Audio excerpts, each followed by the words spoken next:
हजूर fast food restaurants में जिन menu में अगर बेकन और पिग मीट होता है तो वहाँ पे काफ़ी चांसेस होते हैं कंटेमिनेशन के। फॉर इंस्टेंस जो बनाते हैं, ठीक है, कंटेमिनेशन का चांसेस होते हैं।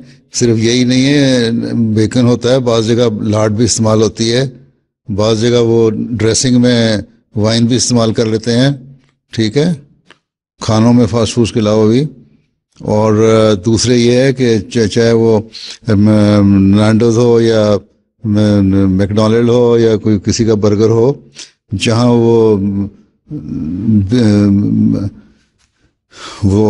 उसके हैम के बर्गर इस्तेमाल फ्राई करके बना रहे होते हैं, वहीं वो फिश फ्राई करते हैं, वहीं वो चिकन फ्राई कर देते हैं।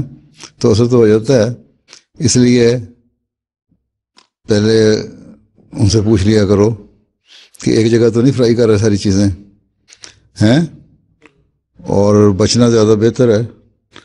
अगर लाड पड़ी हुई है किसी चीज़ में या बेकन है या कुछ इस तरह की चीज़ है तो बेहतर ये कि अवॉइड किया जाए। लेकिन मैंने देखा है अगर उनको कहा जाए कि अलहदा करो तो अलहदा बनाते भी हैं वो। हाँ, थोड़ी देर मैकडोनल्ड्स में काम करने का मौका मिला था, तो वो जहाँ पे फ्राई वगैरह हो रहे होते हैं और जिन हाथों से बन रहे होते हैं वो ट्रेज यूज़ हो रही होती हैं, वो सिमिलर ही होती हैं। मतलब उसमें वो तो ट्रे तो इसी तरह ही है ना, वो साफ करती उसी ट्रे में लाए, बीफ उसी ट्रे में लाए, हैम उसी ट्रे में लाए, बेकन और चिकन और फिश है। जी ठीक है ना, वो ट्रे तो चलो हो गई, ठीक है। अगर बहुत भूख लगी तो बिस्मिल्लाह पढ़ के खा लो। अगर कोई ऐसी इस तरह की कैफियत नहीं है कि मर रहे हो भूखे तो फिर ना खाओ, बेहतर यही है, अवॉइड करो। जी, अच्छा तो ठीक है।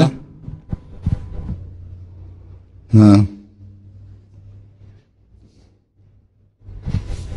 और भूखे मर रहे हो तो सिवाय मैकडोनल्ड के और कोई दुकान सामने नजर ही नहीं आएगी फिर, है।